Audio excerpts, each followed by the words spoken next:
The following program is being brought to you on the Voice America Health and Wellness Channel. For more information about our network and to check our additional show hosts and topics of interest, please visit voiceamericahealth.com. The Voice America Talk Radio Network is the worldwide leader in live Internet talk radio. Visit voiceamerica.com. The views and ideas expressed on the following program are strictly those of the host or guests and do not necessarily reflect the views and ideas held by the Voice America Talk Radio Network, its staff, and management.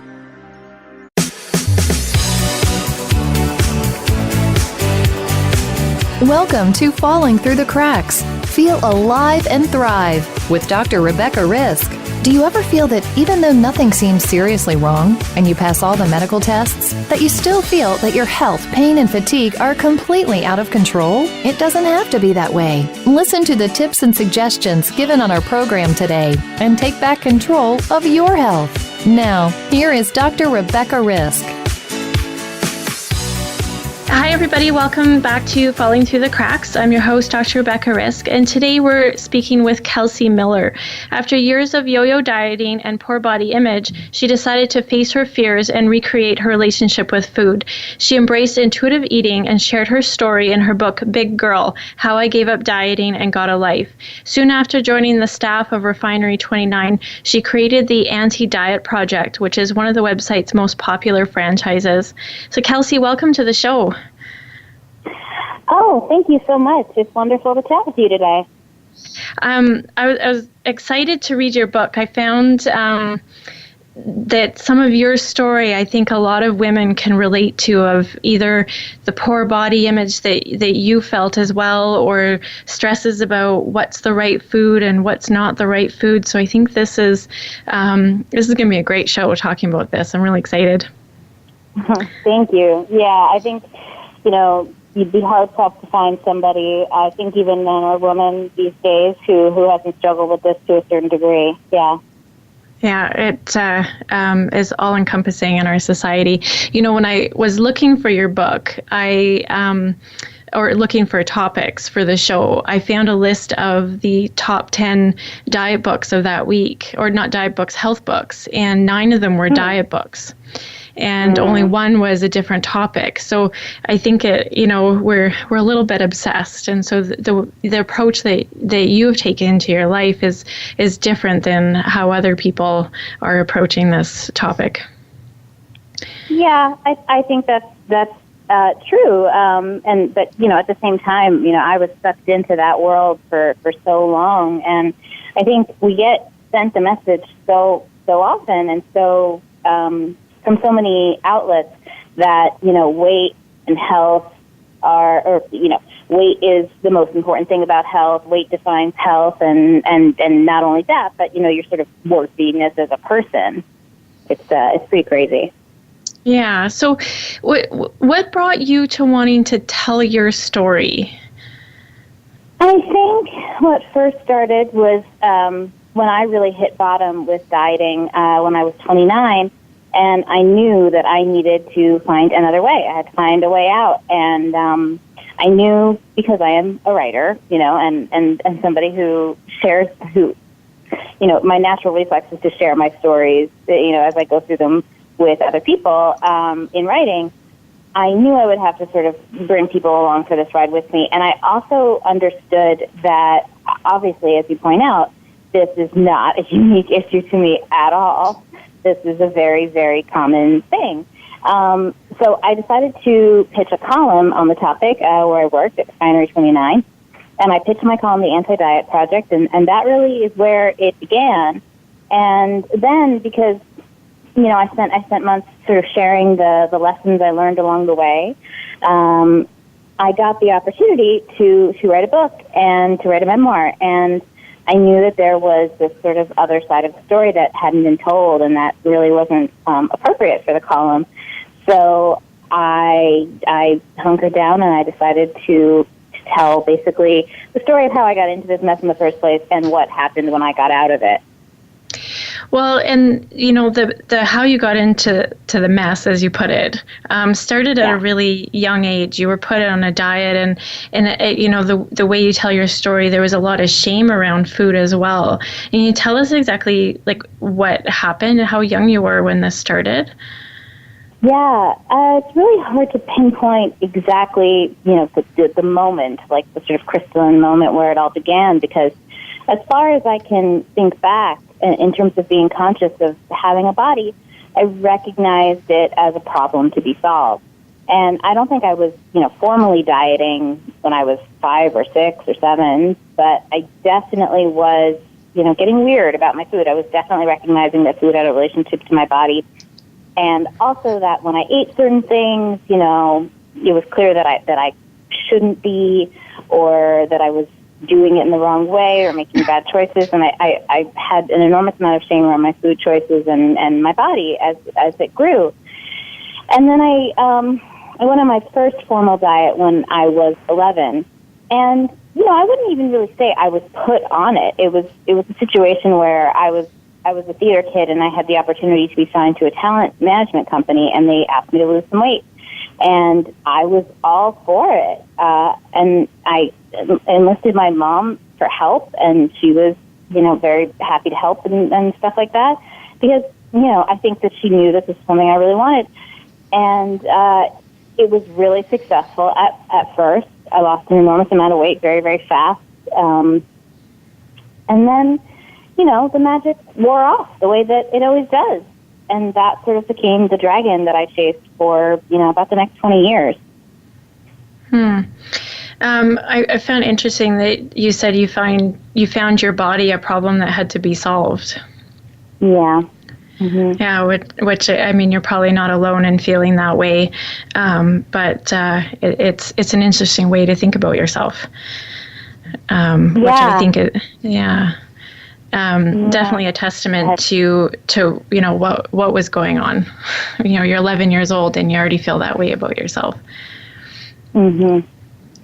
So, yeah, well, I mean, if you look at the statistics, it's really, really wild how early this starts, this self-image and this sort of perception, this warped perception of oneself, negative perception of oneself, and certainly, dieting, consciously trying to diet. It's unbelievable how early it starts. I think the current statistic is first formal diet is at the age of 8 right now, in the U.S. at least.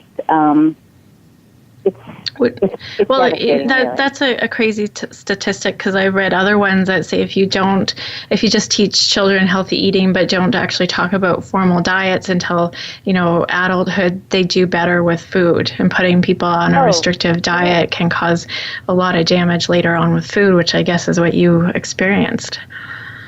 Yeah, I'm absolutely sure that that's true. I think the issue is that first of all, it's all cyclical. It's the kind of thing where obviously our parents have lived in this culture a long time as well, and it's really hard not to internalize this sort of the diet industry and the perception of fixing your body and changing your body. It's hard not to absorb all that, and I'm sure it's really, really hard not to, even if you're trying, not to pass some of that on to your kids.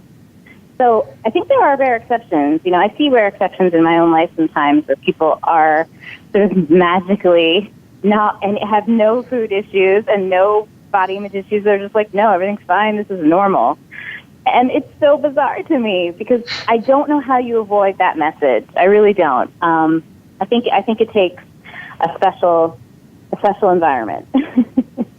I think so too. It's pretty hard to avoid the advertisement and the talk about it. And of course, in your story, there was a lot at home that was happening as well. You were feeling shame for, reaching for the carbs and sneaking food instead because, I guess you can explain that better, what was going on, but it seemed to be so much shame around eating. Yeah, it was. It was the kind of thing where certainly I understood quite clearly there were certain foods I shouldn't be eating, and I shouldn't, maybe ask for seconds and stuff like that. But, when you create a forbidden fruit, of course, that becomes your obsession. So it was first was that I was trying to appear, I think, as if I was only eating what I perceived to be the good foods and the foods that, nobody would get mad at me for eating. And then it was, and not really, I felt such shame if I ate a piece of, my brother's birthday cake in front of somebody else. But then it was like this cycle where it got bigger and bigger in my mind, and things like dessert and carbs and, certain foods that I knew weren't supposed to be quote unquote good for me were demonized. And so I had to sort of hoard them and hide them and sneak them. And it was pretty wild. Yeah. Did you find that some of this was turning into more of I guess an addiction as well? I mean, you went through some traumas as a child, and it seemed like you were, you can correct me if I'm wrong, but you were using the food to deal with some of your emotions? Yeah, I think that's true. I don't think it's the only sort of thing at play. I mean, there's a couple things sort of to parse out there. I think, first of all, that, yeah, absolutely, I was eating in a way that was like to deal with my emotions. I'd also say that that's a thing that everybody does, even normal eaters. I was doing it, I think, to an unhealthy degree, and also I understood that it was a bad thing to eat your feelings and blah, blah, blah. We all know that. So because I understood it was a bad thing, I was doing it more because it was this forbidden thing. And that's just what happens when you demonize cake or turn it into something that you shouldn't be doing. And then about the addiction thing, I don't really subscribe to the idea that food addiction, for example, is the same as alcohol addiction or drug addiction. I think that there's a lot of overlap and similarities, but I don't think it's not the exact same experience. It doesn't have the same altering effect on you. It can certainly alter your state, and you can binge. The binge is a sort of undeniable overlap. But I never categorized it as addiction. Although similar, a lot of what I did at certain points in my life was similar to addict behavior, especially in terms of the sneaking and binging, that kind of thing. Okay. Roundabout answer. I hope that helps, though. No, that makes sense to me. You did a lot of yo-yo dieting, I guess it's called. You go on a diet, and how did that affect you? I guess there's a physical and emotional component to that, but what was actually happening to you as you were going through all of that? Well, yo-yo dieting was, I would go from one program, burn out on it, and find the next, and lose weight initially, which is often what happens when you start something sort of new. I think in part it's sort of a shock to the system, especially if you're going from eating a certain amount to sort of depriving yourself to a degree. There's like a sort of sudden drop, and then you hit that plateau that everybody talks about in dieting. But I would always burn out. And then what happened to me is basically what happens to everybody. I mean, statistically, when we know this about dieting, was I would gain the weight back and then some. So I was just doing this up and down cycle because, of course, when I gained the weight back and then some, I would desperately search for the next program because the last one hadn't worked, and oh my God, it's an emergency.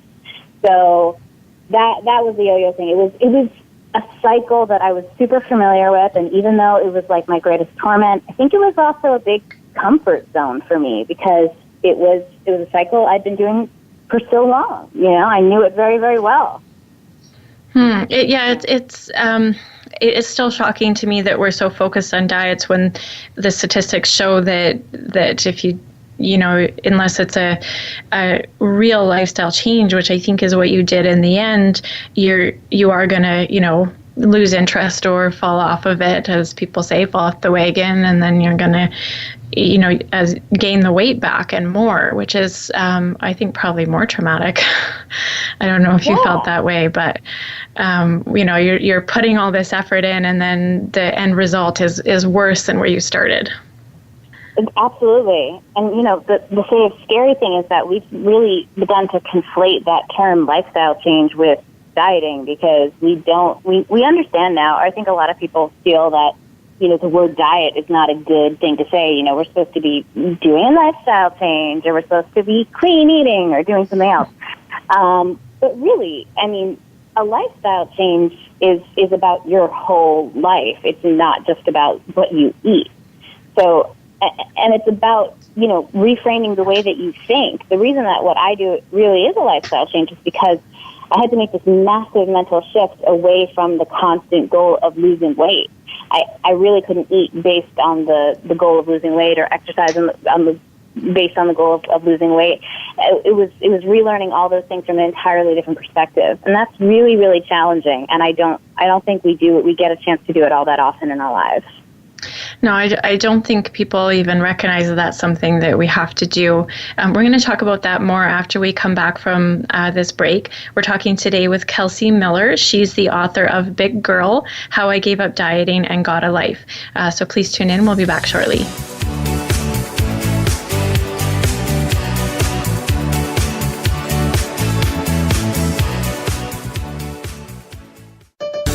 Your life, your health, your network.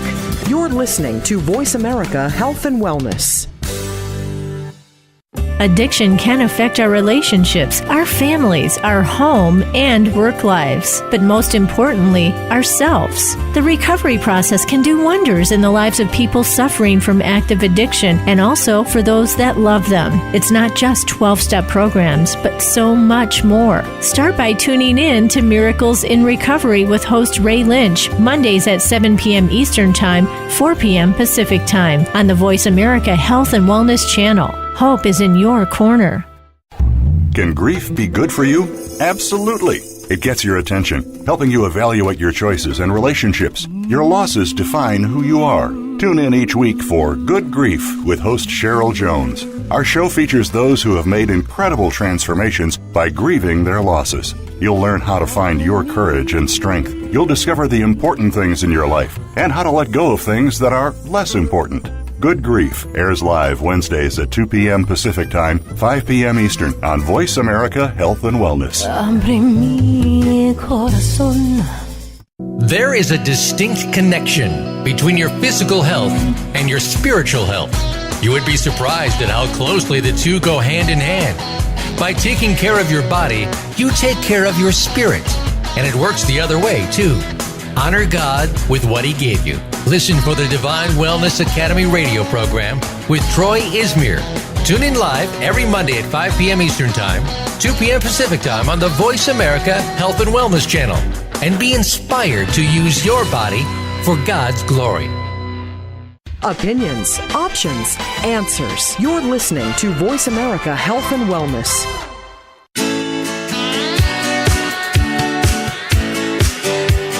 You are listening to Falling Through the Cracks with your host, Dr. Rebecca Risk. To reach the program today, please call in to 1-866-472-5792. Again, that's 1-866-472-5792. You may also send an email directly to Dr. Risk. The email address is anantacalgary@gmail.com. Now, back to Falling Through the Cracks. Feel alive and thrive. Hi, everybody. Welcome back to Falling Through the Cracks. Today, we're speaking with Kelsey Miller. She is the author of Big Girl, How I Gave Up Dieting and Got a Life. So, Kelsey, when you were experiencing this yo-yo dieting, and of course, you were gaining more and more weight every time you did this, do you feel like you were treated a different way than other people? Wow. I think that's a tough question. I think we all get policed on our bodies, particularly women. That's just a sad cultural fact that needs to obviously be addressed in the larger scope of things. But absolutely, people.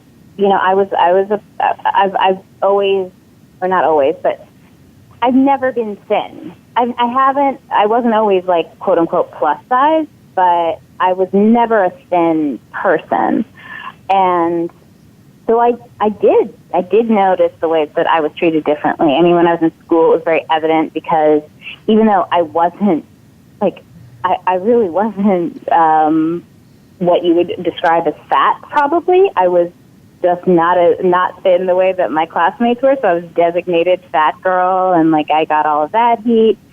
And I certainly internalized that, and I think I treated myself differently. And, you know, it's true what they say about the way that you treat yourself really dictates the way others treat you, or it teaches them how to treat you. And I did not think of myself as like a whole or good enough person at all at that time. So, yes, I think I was treated differently for sort of general cultural bias reasons, and also because of my own self-worth. Okay. So when you had this lower self-worth, do you feel like that affected your social life and your romantic life? Yeah, completely. I didn't really branch out in terms of making friends. And part of that is just personality, but part of it was deep shame. I didn't start dating until I was in my mid/late 20s, and that was definitely because I just didn't think I was ready. And when I say ready, I mean, the right size. I didn't think I was a viable candidate for dating. And what I didn't realize until after I quit dieting was that it was holding me back in ways I didn't even notice. In terms of my career, I was really treading water. I wasn't trying things. I wasn't, thinking I could possibly achieve goals or anything like that. I wasn't even thinking about goals and dreams. I was just trying to sort of tread water and, just hit pause on everything until I lost, whatever pounds it was I was thinking I had to lose at that time. It was a pretty overarching impact. Yeah. Well, I think that even if people aren't relating to this about weight, which I think most of us can, we have at some point in our lives thought, well, if I could just be this way or do this, then everything will be okay. And we have this, problem with ourselves in some way, because of course we're our own worst critic, which is why I liked your book so much, because it just really got to the core of how I think a lot of people feel about themselves. And you're so brutally honest about everything that was going on. And I just found that, everything that you were saying, there was a relationship to something that I had experienced in some way or other, whether it was very similar or just something that just seemed to be what we're all experiencing on some level. Yeah, definitely. I've heard that from people who read the book, and it's very comforting to me because it's one of those things that I think we all know on a certain level we're not alone in that. But at the same time, nobody's walking around talking about that feeling of if I could just be this, or if I could just be like you. We're all comparing ourselves to everybody else and not recognizing or not sort of admitting to each other that that's what we're doing. Yeah. I think so. Probably because it's that one thing we have so much shame about because we want it to be so different.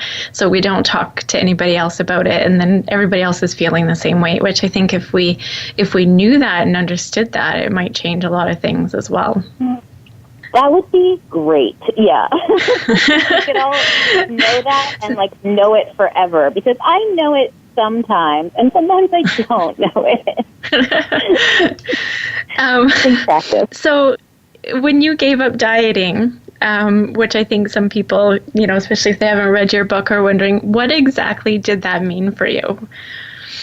So I had heard about the practice of intuitive eating before. It's an old concept. It's been around for a long time.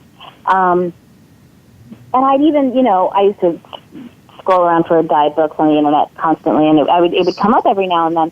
But this is a book that talked about, it didn't make any weight loss promises, and it talked about things like making peace with food and, accepting yourself. And I was like, I don't want any of that. Those doesn't sound like I'm going to be thinner. But when I hit bottom with dieting and I realized that I had just, run out of the ability to do it again, I knew I needed to find another way. And I sort of knew in my gut that intuitive eating was the sort of common sense thing that I needed. Really what it is diet deprogramming, essentially. I worked with a coach who specializes in it, who's also a certified dietitian. She was a legit nutrition practitioner. And she basically, walked me through unlearning all my food rules. I had to learn how to declassify my good foods and my bad foods and recognize things like being hungry and starting to get full. And I, over the years of dieting and just living by food rules and diet rules, I completely lost touch with all those very basic instincts that we all have. But basically, it's all very common sense, this intuitive eating, practice.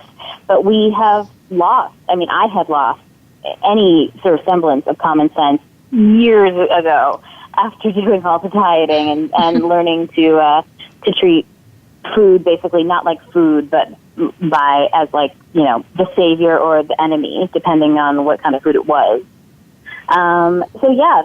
That's the sort of nutshell of intuitive eating. And a lot of it also had to do with practicing mindful eating, which was really difficult, but really life-changing. And it really started with just the simple practice of trying to eat one meal a day without any distractions. No screen, no other person, no radio, just like me and the food on my plate. And that really, really helped me to establish a normal, neutral relationship with food again. So when you were starting this process, in your book, you talked about, I think it was the first 2 weeks, of course, you went for all the forbidden foods and what you thought were forbidden, right? And I found that interesting. I think it's the that drive of all of a sudden I'm allowed to have this. But can you just explain what was happening for you when you started doing this process? Oh, yeah. That was one of the scariest things because what it was for me was I was paying attention. Part of the first thing you have to learn is permission to eat, meaning like there's nothing that's not allowed. Obviously, if you're allergic to something, whatever, that's the common sense part here. But I had to teach my brain that it had permission to eat what it wanted, when it wanted, and however much it needed and wanted. My brain, my body, the whole thing. I had to really let that happen. It was a little bit, that first week, like a sort of terrifying free-for-all. Like, one thing was, like, it was really fun, but it was also completely scary because, of course, what I believed in the back of my head before I started this process was, like, this little voice in my head that said, if you can eat whatever you want, you're just going to eat pizza forever. And, a little rational thought tells me that's not true, but it's hard not to believe that when you're used to thinking of yourself as somebody who's untrustworthy around food. So I was like let off the leash, and for the first couple of weeks, it was like carbs. It wasn't like I wasn't binging. I didn't have the need to binge because I could eat whenever I wanted, and I didn't have to restrict to a certain amount. And I didn't have times of days I had to eat. I could just eat. But what I found myself craving physically, and in terms of food, what I desired in terms of food, it was a lot of carbs, and that was really, really scary. And I had to just trust this process. I would report this to my coach because part of what I was doing was keeping a kind of food journal, which was whenever I ate, I would write it down, and I would write down any judgments or weird thoughts that I had around the food, basically, which was basically straight up panic every time I ate a potato. Aww. Then I was eating a lot of potatoes. But what I had to do was just trust it and trust that when my body and brain had had enough and not only, and recognize that this wasn't the break between diets, that this wasn't the kind of thing where I was going to take the potatoes away, then it could stop hoarding them. So that's what happened. It's what happens. Eventually, the truth is you won't eat pizza forever. You won't eat potatoes forever. You'll get tired of them. You'll want something else. But you really have to fundamentally teach yourself that they're not off limits. And that's what happened for those first couple weeks. And I didn't have to do it again. It just ran its course. And there wasn't any I didn't eat potatoes until I was in the hospital. Looking back, I think I ate probably a slightly more than average amount of carbohydrates. But for you, it was probably terrifying because you were suddenly allowed to do all this. Yeah. So, I mean, you sought help from a dietitian, and I'm just curious if you feel like this is something you could have approached on your own, or if you feel like you needed help to basically rewire your brain about how you thought about food and what that process was like for you. I needed help. I needed help because there's an intuitive eating book, but I knew that I could just put that book down. There's always a certain point where you get bored with something. With a diet, it's often when you plateau, and you just look for something new and shiny. And I knew, especially when I knew I would have to do things like learn how to have permission to eat, that I would, if I was doing it on my own, it would be so easy for me to backtrack. Even though I really felt like I could never go on a diet again, I was scared. And I was very lucky to have the opportunity to work with my intuitive eating coach. His name is Teresa Kinsella.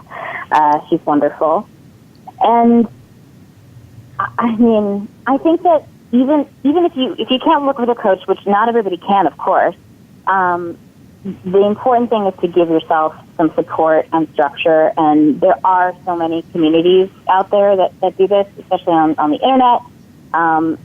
And, in between sessions with my coach, I would go on there and I would read other people's experiences. And it was incredibly comforting and exciting. And it provided me that structure that I needed. So that's just me. Maybe some people really could do it on their own, I'm sure. But for me, I needed structure and support. Absolutely. I think that's important to acknowledge, because when we're changing, you ended up changing such a huge core of your life, to have guidance so that you can, because she caught you in some things, you get upset about food and she'd ask you, well, do you have permission to eat carbs? And of course you did. So she was able, it seemed like, talk you out of some of the old patterns of thinking that you had.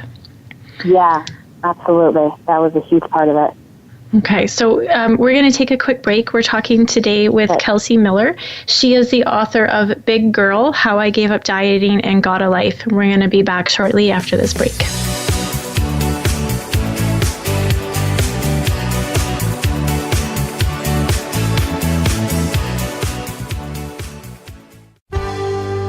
Your life, your health, your network. You're listening to Voice America Health and Wellness. Relationship issues? Anxious? Parenting challenges? No more. Learn how to live your best life. Tune into Straight Talk with top psychotherapist, relationship, and anxiety expert Sandra Reish. In this program, you'll learn how to transform your challenges into effective solutions, whether it's relationships, parenting, anxiety issues, or other life traps that you struggle with. Sandra will show you how to change them and how to live the life of your dreams. Listen every Thursday afternoon at 6 p.m. Eastern Time and 3 p.m. Pacific Time on the Voice America Health and Wellness channel. Do you find yourself caring for people in multiple generations? Are you exhausted, stressed, and overwhelmed? Instead of spending hours searching for resources and information, Dr. Merrill and her guests will provide you with practical, everyday information and solutions to help make your life easier. Tune into Caught Between Generations, Thursdays at 4 p.m. Eastern Time, 1 p.m. Pacific Time on the Voice America Health and Wellness channel. Do you ever have an off day? Or is your life positive and uplifting? Making Life Brighter is a forum for positive, inspired, and contemplative thought, showcasing experts in their fields, including authors, musicians, and artists. Your host, Winifred Adams, will bring to life topics to stimulate and make your life brighter. We want to hear from you. Be sure to tune in Thursdays at 10 a.m. Pacific Time, 1 p.m. Eastern Time on the Voice America Health and Wellness channel. Opinions, options, answers. You're listening to Voice America Health and Wellness.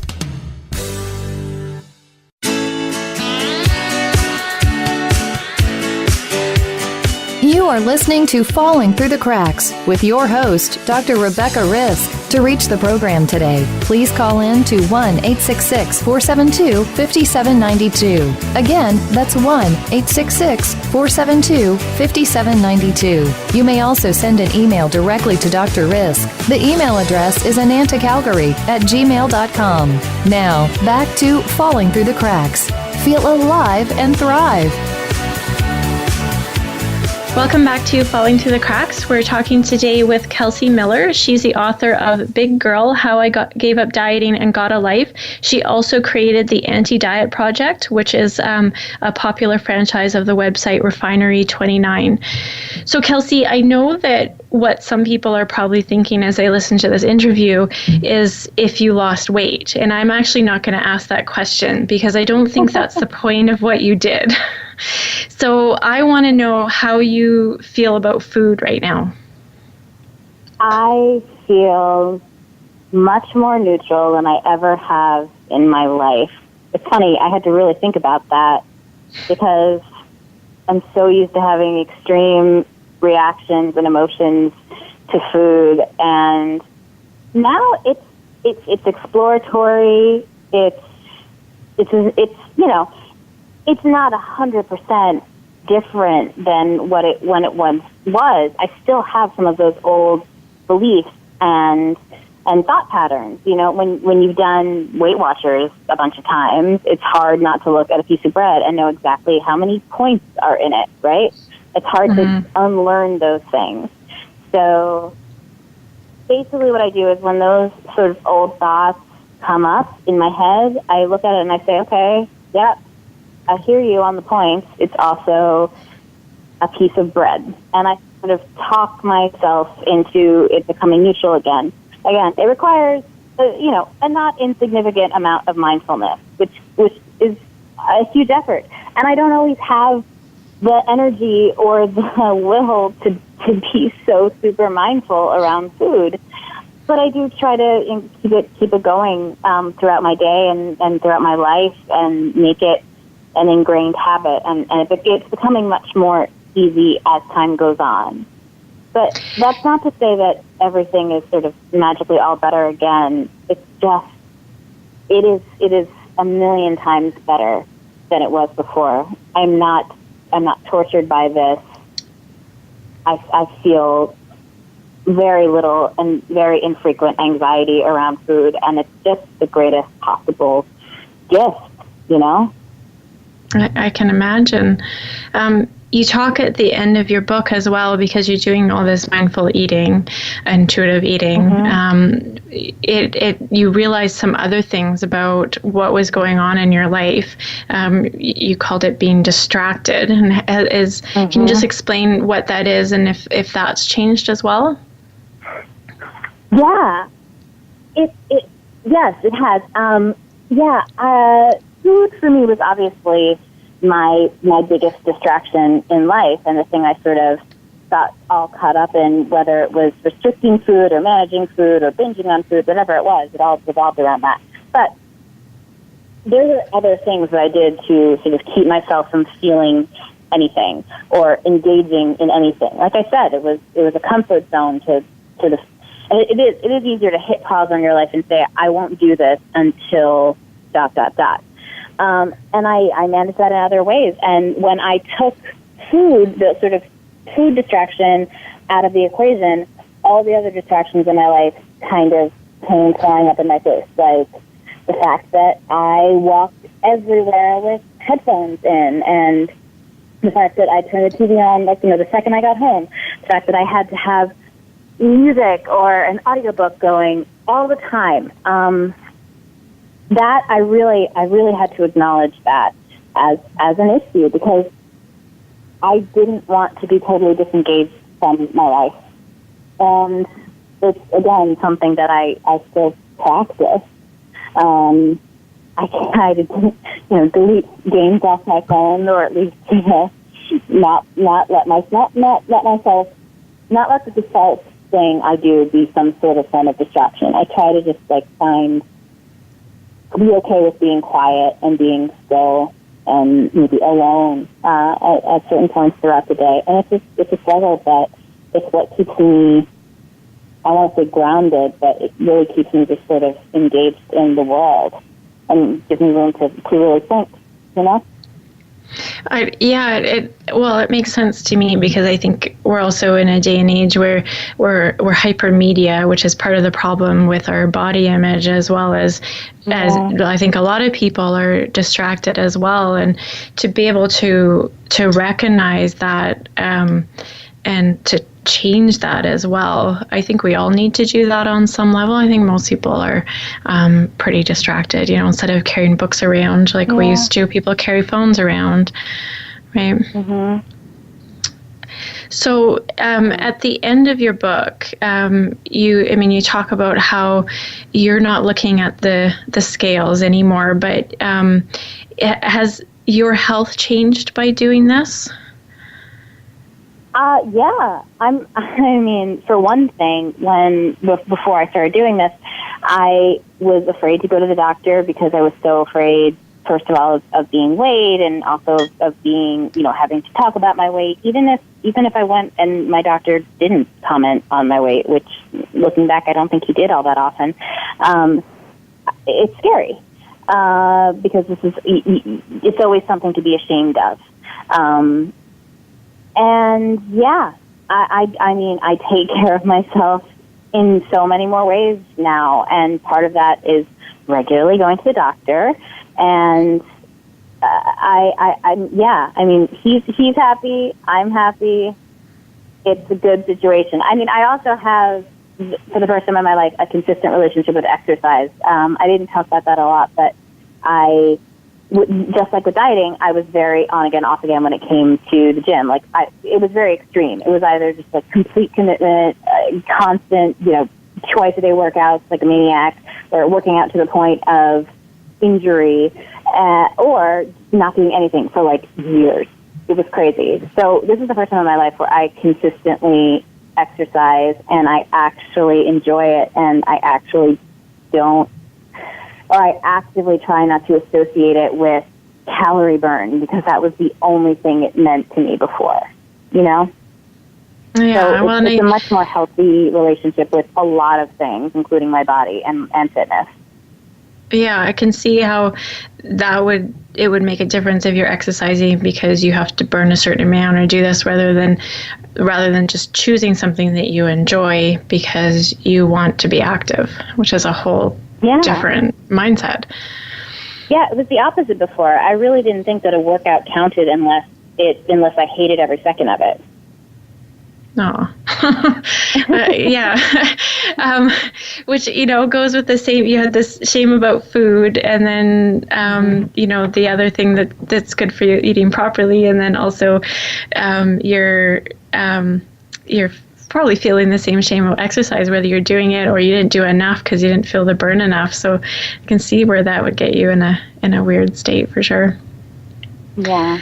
Mm-hmm. So when you did you have a blog telling about your story, and I know that you got some feedback online, and I want to talk about that just a little bit because I know the world has changed, especially from when I was growing up, where we not only do we have bullies like we did before, but there's no face to the bullies anymore. And I think that people are able to say things that they they wouldn't say otherwise to your face.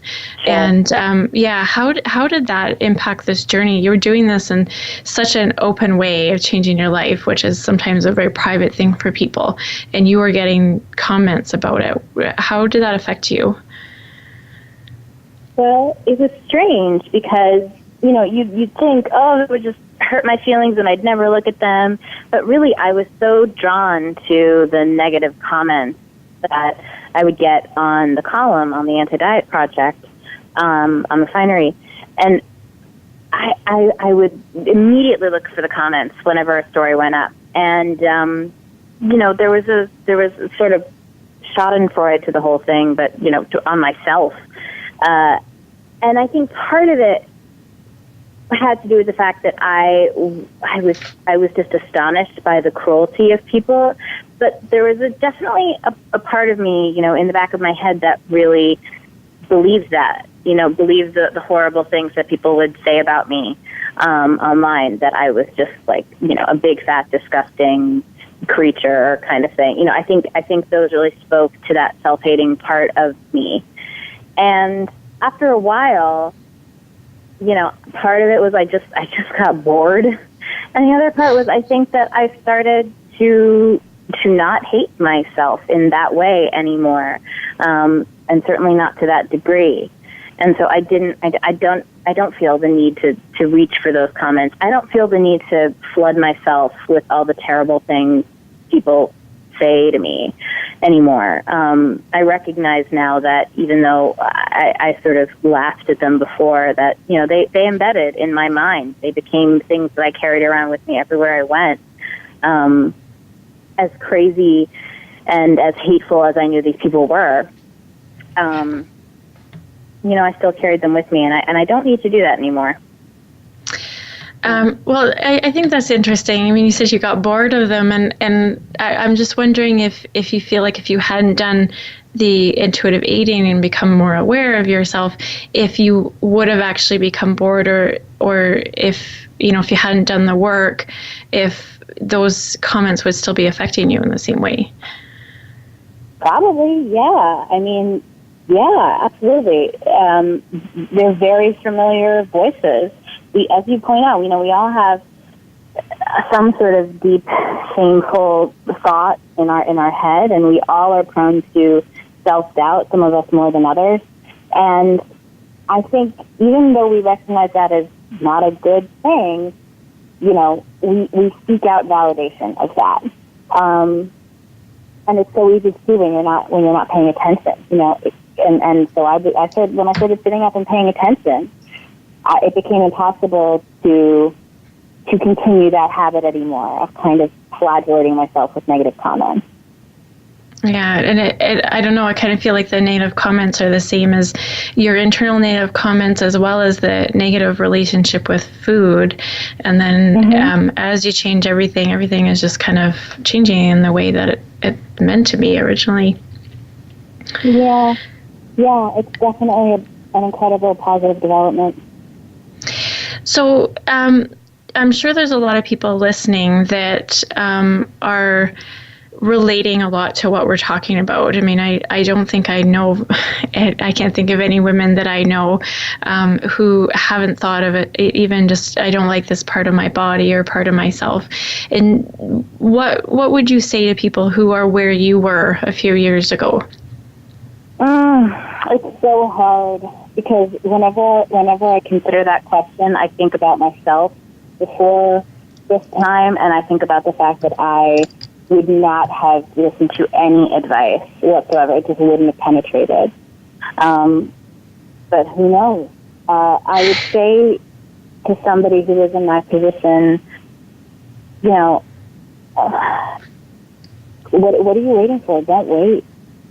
Don't wait. Look at your life, and is this okay?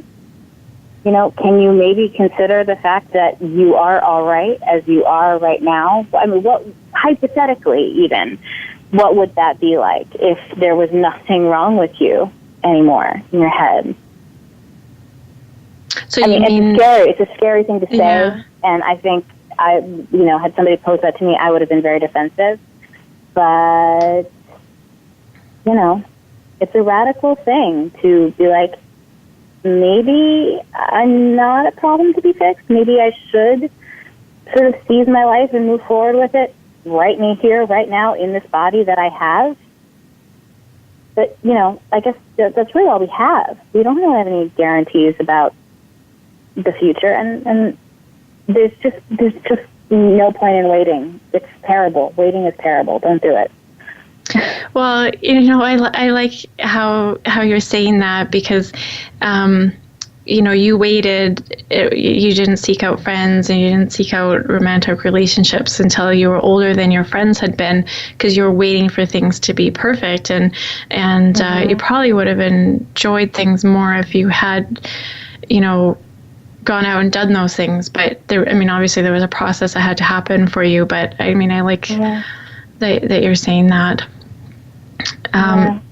If if anybody has any questions about, this topic or your book or anything, is there a way that they can get a hold of you?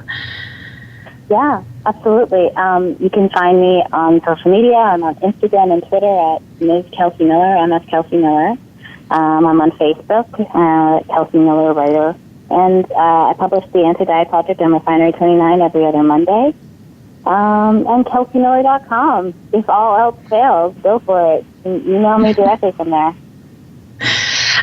So the book is called Big Girl, How I Gave Up Dieting and Got a Life, and it sounds like that is what you did. And so congratulations. I think what you did was a really difficult process. And I hope it seems like it was life-changing for you, and I think that's something we all have to go through in some way, and I'm proud of you for it. I think it's great. Thank you. Thank you so much. It was really lovely chatting with you. Yeah, this is a great show. So thank you so much. And I want to thank everybody for listening. So today we were talking with Kelsey Miller. Again, the book was Big Girl, How I Gave Up Dieting and Got a Life. And her blog is called The Anti-Diet Project. So if you liked more information, please contact Kelsey through both of those venues. And thank you so much for listening today. Make today a great day.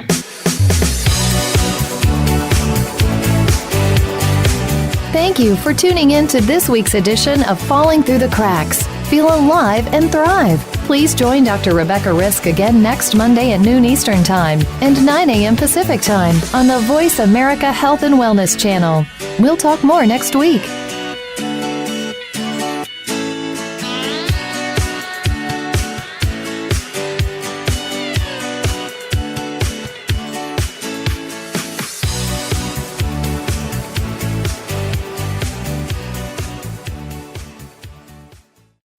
Thanks again for listening to the preceding program, brought to you on the Voice America Health and Wellness channel. For more information about our network and to check out additional show hosts and topics of interest, please visit voiceamericahealth.com.